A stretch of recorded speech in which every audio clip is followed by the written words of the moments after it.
I was really excited because my parents are huge fans of the movies that Mr. Jeyamohan has written screenplays for. And safe to say, any expectation I had was completely blown out of the water. This book is incredible. It is a compendium of 12 short stories, each of which are written from a first-person point of view. However, the narrator is not always the main character in these stories. It's sort of how Sherlock Holmes, written by Arthur Conan Doyle, isn't from the perspective of Sherlock Holmes. It's from the perspective of James Watson, but it's about Sherlock Holmes. And this was really useful in a lot of these stories. For instance, in The Elephant Doctor, which is one of the best stories in here, the Elephant Doctor himself, Dr. Krishnamurti, is presented as an incredible man of great character and great renown.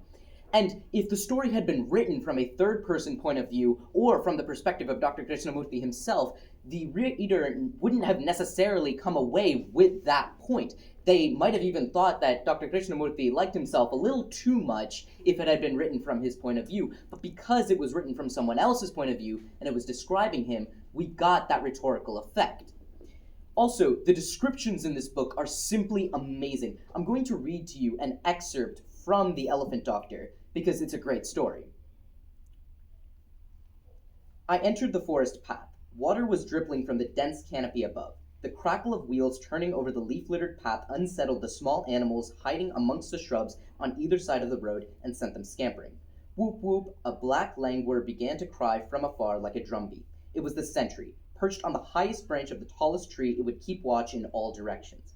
As we neared the tree, the whoops grew faster and louder. The monkeys on the lower branches scrambled up to the top reaches. Their black tails dangled from a couple of the trees. There were 10 to 20 monkeys, perhaps. I got the feeling that they were all watching me. When I drove past the sentry, it let out a soft, evenly spaced call. Upon hearing the call, the barking deer would have come out of hiding and started chomping on the leaves again. Now, from this description, you can almost picture yourself at the scene going through the exact actions that the character experienced, right? You can see the setting unfurling in front of your very own eyes. And that is one of the awesome things about this book. You are experiencing the book as it goes along with the characters. Now, another aspect of this book that I thought was incredible was the secondary level of meaning written in the book. It's the literature part of the book. And to explain it, I'm going to talk about the second story in this book, He Who Will Not Bow. This story is about the narrator's father, Karthan, which literally means the Dark One. And basically, Karthan was born into one of the lower castes of society, and he was oppressed in his childhood. And there is an instance in his childhood where he is dragged under an elephant, and the elephant literally pisses on him. However, later in the story, Karthan proceeds to put in a lot of work, and he educates himself, and he goes through school, and he gets a good degree, and he begins working for a top position in the British Empire, in the local district. And at the end of the story, he is so powerful that he is told to climb onto an elephant. And when I read that, it suddenly clicked in my mind that this elephant was actually a metaphor for society itself.